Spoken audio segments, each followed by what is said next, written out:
ತುಂಬ ಸ್ಥಳಗಳನ್ನ ನಾವು ಮೀಟ್ ಮಾಡಿದ್ವಿ. ಈ ಸ್ಥಳ ಸ್ವಲ್ಪ ವಿಶೇಷ ಅನಿಸ್ತಿದೆ. ಮುಂದೆ ಹೋಗ್ತಾ ಹೋಗ್ತಾ ತುಂಬ ಜನಗಳನ್ನ ಮೀಟ್ ಮಾಡೋಣ, ಕತೆಗಳನ್ನ ನೋಡೋಣ. ನಾವು ಇಲ್ಲಿನ ಏನು ವಿಶೇಷ, ಯಾಕೆ ಇಷ್ಟು ಜನ ಬರ್ತಾ ಇದ್ದಾರೆ, ಯಾಕೆ ಇಷ್ಟೊಂದು ಜನ ಓಡಾಡ್ತಾ ಇದ್ದಾರೆ. ಖಂಡಿತ ವೀಕೆಂಡ್ ಅಂತ ಬರ್ತಾ ಇದ್ದಾರೆ ಅಂತಾನು ನೀವು ಅನ್ಕೋಬೋದು, ಬಟ್ ದಿನ ಕೂಡ ಇದೇ ಥರ ಜನ ಬರ್ತಾರಂತ ಇಲ್ಲಿಗೆ. ಈ ಸ್ಥಳಗಳ ಬಗ್ಗೆ ನಾವು ನಿಮಗೆ ವಿಶೇಷ ತಿಳಿಸ್ತಾ ಇರ್ತೀವಿ. ಕನ್ನಡ ಫೋಕ್ಸ್ನ ನೀವು ಇನ್ನೂ ಸಬ್ಸ್ಕ್ರೈಬ್ ಮಾಡಿಲ್ಲ ಅಂದರೆ ಈ ಕೂಡಲೇ ಸಬ್ಸ್ಕ್ರೈಬ್ ಮಾಡಿ, ಬೆಲ್ ಬಟನ್ ಒತ್ತೋದನ್ನು ಮರಿಬೇಡಿ. ಲೈಕ್ ಮಾಡಿ, ಶೇರ್ ಮಾಡಿ, ಕಮೆಂಟ್ ಮಾಡೋದನ್ನ ಬಿಡಬೇಡಿ.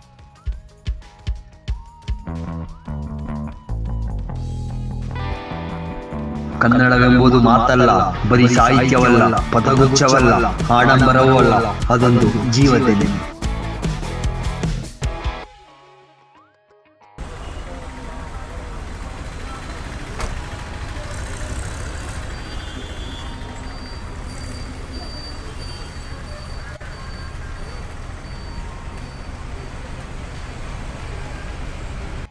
ಹಲೋ ಸ್ನೇಹಿತರೆ, ನಾವು ನಿಮ್ಮ ಕನ್ನಡ ಪ್ರೋಗ್ರಾಮ್ ಬಂದಿದ್ದೀವಿ. ಈ ಒಳಗಡೆ ದೇವದರ್ಶನ ಆಂಜನೇಯ ದೇವಸ್ಥಾನ ನೋಡಿದ್ರೆ ಒಳಗಡೆ ಒಂದು ಬೆಟ್ಟ ಇದೆಯಂತೆ. ಬೆಟ್ಟ ಯಾವುದು ಅಂತ ನಮಗೂ ಗೊತ್ತಿಲ್ಲ. ನಾವು 2 ವರ್ಷದಿಂದ ಬರಬೇಕು ಅಂತ ಟ್ರೈ ಮಾಡ್ತಿದ್ದೋ. ಈ ದೇವರ ದರ್ಶನ ಮಾಡೋಕ್ಕೆ ಆಗ್ತಿರಲ್ಲ. ಬಟ್ ಯಾವುದರಿಂದ ಗೊತ್ತಿಲ್ಲ, ಈ ಸಂಪ್ರದಾಯ, ಆಚರಣೆ, ವಿಚಾರಣೆ ಎಲ್ಲ ಅದ್ರ ಬಗ್ಗೆ ತಿಳ್ಕೊಳ್ಳೋಣ. ಒಳಗೆ ಹೋಗಿ ಏನೇನು ನಮಗೂ ಗೊತ್ತಿಲ್ಲ. ಎಲ್ಲ ಏನೋ ಅಪಾಯ ಎಲ್ಲ ಅಲಂಕರಣ ಮಾಡ್ತಿದ್ದಾರೆ, ಸೀರಿಯಸ್ ಆಗಿ ಎಲ್ಲ ಬರ್ತಿದ್ದಾರೆ. ಅದೇಂತ ನಮಗೂ ಗೊತ್ತಿಲ್ಲ. ಹೋಗಿ ನಾವು ಮುಂದೆ ಹೋಗಿ ಕನ್ನಡ ಪ್ರೋಗ್ರಾಮ್. ನಮಸ್ಕಾರ, ನಾವು ಕನ್ನಡ ಫೋಕ್ಸ್ ಎಂಬ ಚಾನಲಿಂದ ಬಂದಿದ್ದೀವಿ. ಮತ್ತು ವೆಬ್ಸೈಟ್ ಕೂಡ ಇದೆ. ನೀವು ಅಲ್ಲಿ ಕಥೆಗಳನ್ನ, ನಮ್ಮ ಸಂಪ್ರದಾಯಗಳನ್ನ ನೋಡ್ಬೋದು. ಈಗ ನಾವಿದ್ದೀವಿ ಒಂದು ಅದ್ಭುತವಾದ ಸ್ಥಳ. ಈ ಸ್ಥಳದಲ್ಲಿ ನಾವು 2-3 ವರ್ಷಗಳಿಂದ ಈ ಸ್ಥಳಕ್ಕೆ ಬರಬೇಕು ಅಂದ್ಕೊಂಡಿದ್ವಿ. ಇವತ್ತು ಬಂದಿದ್ದೀವಿ. ಈ ಸ್ವಾಮಿಯ ಕೃಪೆ ಇದೆ. ಇವತ್ತು ನಮಗೆ ಸ್ವಾಮಿಗಳು ಸಿಕ್ಕಿದ್ದಾರೆ. ಅವ್ರ ಬಗ್ಗೆ ಅವ್ರು ಪರಿಚಯ ಕೊಡ್ತಾರೆ ಮತ್ತು ಇಲ್ಲಿನ ಸ್ಥಳಗಳ ಹಿನ್ನೆಲೆ ಕೂಡ ಅವ್ರು ಹೇಳ್ತಾರೆ. ಮುಂದೆ ಬಾ ಸರ್, ನಿಮ್ಮ ಹೆಸರು? ಪ್ರಕಾಶ್. ಎಷ್ಟು ವರ್ಷಗಳಿಂದ ನೀವು ಇಲ್ಲಿದ್ದೀರಾ? 2 ವರ್ಷದಿಂದ. ಅಂದರೆ ಇಲ್ಲಿನ ಒಂದು ಸ್ಥಳದ ಬಗ್ಗೆ ನಿಮಗೆ ಎಷ್ಟು ವರ್ಷ ಮುಂಚೆಯಿಂದ ಗೊತ್ತು? ಏನು ಇಲ್ಲಿ ಒಂದು ಹಿನ್ನೆಲೆ ಏನು?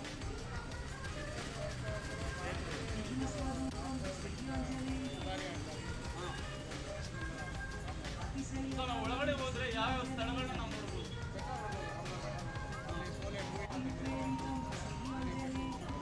ಸುತ್ತಮುತ್ತ ಅರಣ್ಯ ಪ್ರದೇಶಗಳನ್ನ ನಾವು ನೋಡ್ಬೋದು.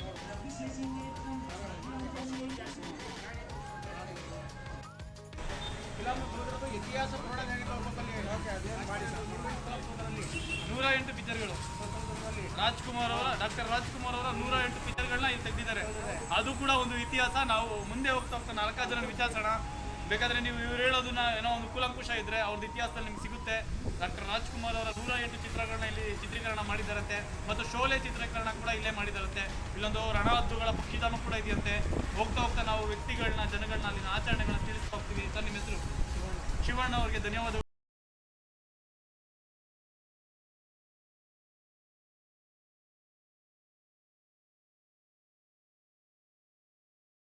ಗುಡ್ಡಗಳು ದೊಡ್ಡ ಅಭಯಾರಣ್ಯ ಥರ ಕಾಣ್ತಿದೆ. ನೀವು ನೋಡ್ಬೋದು, ಒಂದು ಹೊರಗಿನ ಪ್ರಪಂಚನ ನಾನು ನಿಮ್ಗೆ ತೋರಿಸ್ತಾ ಇದ್ದೀನಿ. ಇಷ್ಟೊತ್ತು ನಾವು ನಿಮಗೆ ಒಂದು ಹೊರಗಡೆ ಏನಿದೆ ಅದನ್ನು ಕಾಣಿಸ್ತೀವಿ. ಇವಾಗ ಒಳಗಿನ ಒಂದು ಪ್ರಪಂಚನ ನಿಮ್ಗೆ ತೋರಿಸ್ತಾ ಇದ್ದೀವಿ. ಎಷ್ಟು ಮನೋಹರವಾಗಿದೆ ಅಂದರೆ ನಾವು ದೂರ ಏನೂ ಹೋಗ್ಬೇಕಾಗಿಲ್ಲ. 40-45 ಕಿಲೋಮೀಟ್ರ್ ಬೆಂಗಳೂರಿಂದ. ಅಂದರೆ ಸುಮಾರು ಒಂದು 1.5 ಅವರ್ ಜರ್ನಿ ಅಷ್ಟೇ. ನಮಗೆ ದೊಡ್ಡ ಸ್ಥಳ. ನಮಗೆ ಇದು ತುಂಬ ಸ್ಥಳಗಳನ್ನ ನಾವು ಮೀಟ್ ಮಾಡಿದ್ವಿ. ಈ ಸ್ಥಳ ಸ್ವಲ್ಪ ವಿಶೇಷ ಅನಿಸ್ತಿದೆ. ಮುಂದೆ ಹೋಗ್ತಾ ಹೋಗ್ತಾ ತುಂಬ ಜನಗಳನ್ನ ಮೀಟ್ ಮಾಡೋಣ, ಕತೆಗಳನ್ನ ನೋಡೋಣ. ನಾವು ಇಲ್ಲಿನ ಏನು ವಿಶೇಷ, ಯಾಕೆ ಇಷ್ಟು ಜನ ಬರ್ತಾ ಇದ್ದಾರೆ, ಯಾಕೆ ಇಷ್ಟೊಂದು ಜನ ಓಡಾಡ್ತಾ ಇದ್ದಾರೆ. ಖಂಡಿತ ವೀಕೆಂಡ್ ಅಂತ ಬರ್ತಾ ಇದ್ದಾರೆ ಅಂತಾನು ನೀವು ಅನ್ಕೋಬೋದು, ಬಟ್ ದಿನ ಕೂಡ ಇದೇ ಥರ ಜನ ಬರ್ತಾರಂತ ಇಲ್ಲಿಗೆ. ಈ ಸ್ಥಳಗಳ ಬಗ್ಗೆ ನಾವು ನಿಮಗೆ ವಿಶೇಷ ತಿಳಿಸ್ತಾ ಇರ್ತೀವಿ. ಕನ್ನಡ ಫೋಕ್ಸ್ನ ನೀವು ಇನ್ನೂ ಸಬ್ಸ್ಕ್ರೈಬ್ ಮಾಡಿಲ್ಲ ಅಂದರೆ ಈ ಕೂಡಲೇ ಸಬ್ಸ್ಕ್ರೈಬ್ ಮಾಡಿ, ಬೆಲ್ ಬಟನ್ ಒತ್ತೋದನ್ನು ಮರಿಬೇಡಿ. ಲೈಕ್ ಮಾಡಿ, ಶೇರ್ ಮಾಡಿ, ಕಮೆಂಟ್ ಮಾಡೋದನ್ನ ಬಿಡಬೇಡಿ.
ನಿಮ್ಗೆ ಎಷ್ಟು ವಯಸ್ಸು?